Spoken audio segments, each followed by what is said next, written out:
Not even a face a mother could love.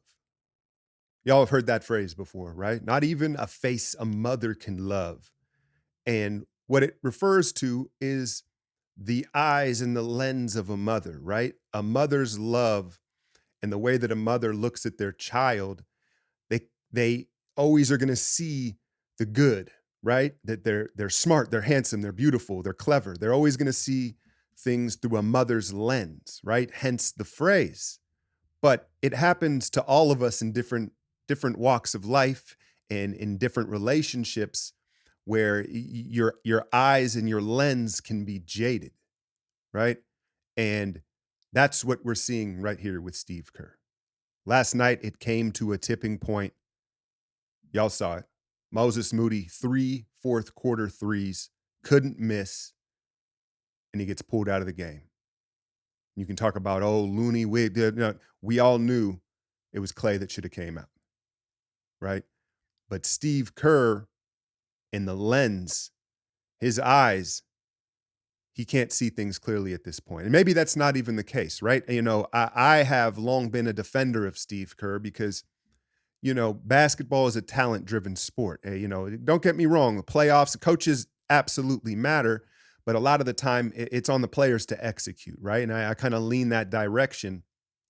But last night, was an indictment on Steve Kerr as a coach. And I don't think that he's a bad coach or he doesn't know what he's doing, right?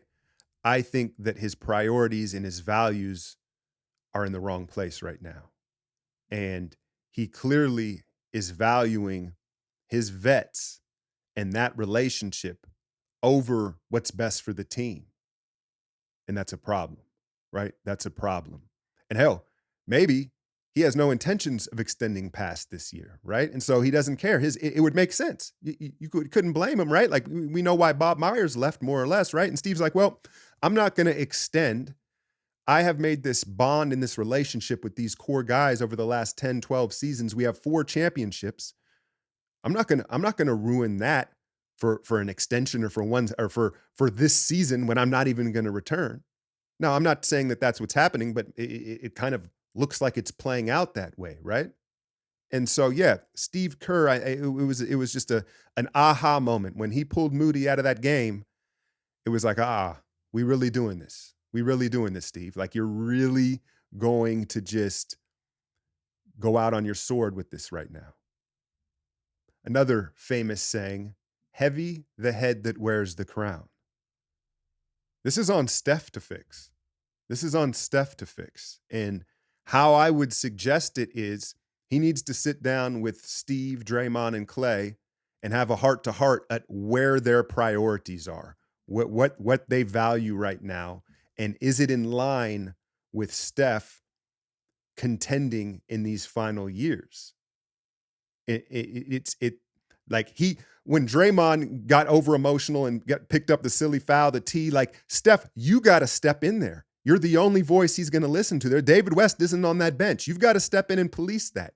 He has to sit down with Clay and say, hey, do you want to win? Are you chasing the money? Are you chasing your stats? What are we doing here? And again, if that doesn't fall in line with what we believe Steph's priority is to chase number 5, you walk into Mike Dunleavy's office and you give him the green light, right? This is again, it's heavy the head that wears the crown. And it's Steph's. Are you all right? Maybe Steph's all right with this. And Steph feels the same way as Steve. We're going to ride or die together here. And we're going to go out how we're going to go out. And as frustrating as that would be to watch as the fans, that's their prerogative, right? They've earned that. But I suspect Steph wants to win. I feel like Steph has more winning to do and more things to accomplish. But is it in line with his road dogs from these last, from this dynasty?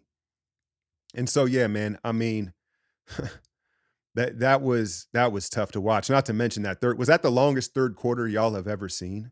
Like, what are we doing here, NBA? You're promoting this in-season tournament. You're doing all these things while you negotiate this new TV contract. There's all these special games and events, and then you're allowing your referees to dominate and dictate games. No one wants to watch that. No one. I'm not going to sit here and discredit the Kings. Like they're a very good team. Credit to Mike Brown, right? Mike Brown comes out full court press, surprise, right? Fourth quarter, we're sending two at Steph. The EuroLeague MVP, I'm not even going to try and pronounce his name. I was butchering it all. Breakdown, which is out right now, by the way. 17 minutes of everything, right? But he got hot, right? What happened? He stayed in the game. Mike Brown rode the hot hand. What a novel idea, right? So credit the Kings for the win, but I think we all can acknowledge as basketball fans, the refereeing this year has just been so disappointing. They're too involved. Like when in doubt, just swallow the whistle. We want the game to flow. So it was just a devastating loss. And in the grand scheme of things, I think an aha moment for everyone. Is this a tipping point? Maybe this was the tipping point, and Steve's like, hey, man, and he realizes he flips the lenses. He's like, dude, I have to do what's best for the greater good of the team. And you talk about that challenge, right? That challenge is another microcosm, another broken window into the dichotomy of this team right now, because Steve, he loses challenge after challenge, and he challenges such silly ones, right? Because we all knew that was a subjective call. It wasn't like out of bounds, right? Or it wasn't a call that could be overturned. But yet Steve wasted his final timeout challenging it. Why? Because that's what the vets wanted. That's what, right? That's what the vets wanted. Hey, can't take Klay out of a game. He's struggling. Moody's red hot. No, Klay wants to finish the game. Steph wants that challenge. He's upset. And so Kerr is yielding too much.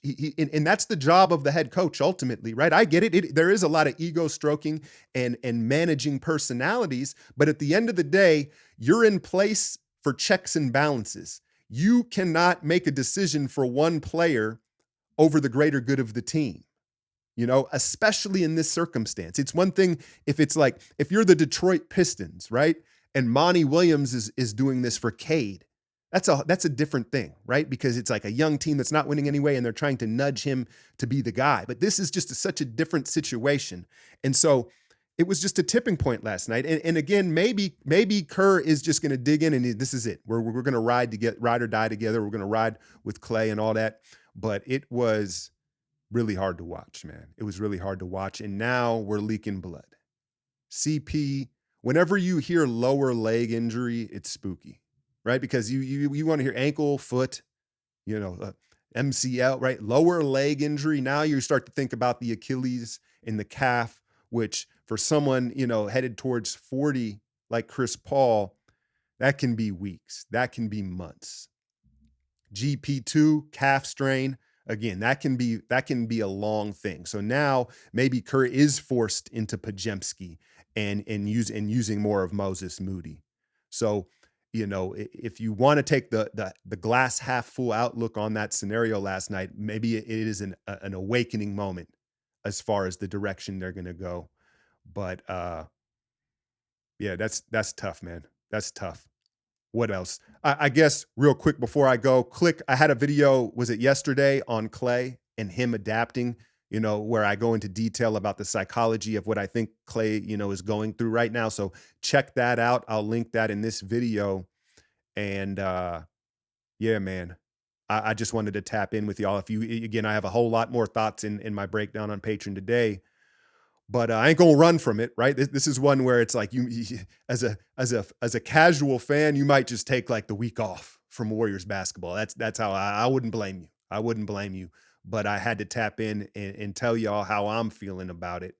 And so we move on. The question is the values and priorities of this veteran unit. And is Steph at some point here going to step in and say, this ain't it? This ain't it. Or, that's the thing. If you were to look at the history of who Steph is and how kind of a dude he is, I wouldn't hold my breath that he's going to give Dunleavy the green light or move off this scenario. Got to rack up some wins. The West is 11 deep, and you can't dig a hole into January. and expect to be anywhere else but fighting for a play-in spot. Never mind the in-season tournament. We got to just get some wins in this deep Western Conference. And now perhaps they find the opportunity in the misfortune of the CP injury, and we can get some infusion of energy with a different rotation. As always, hit that like, share, and subscribe. I'm out, y'all.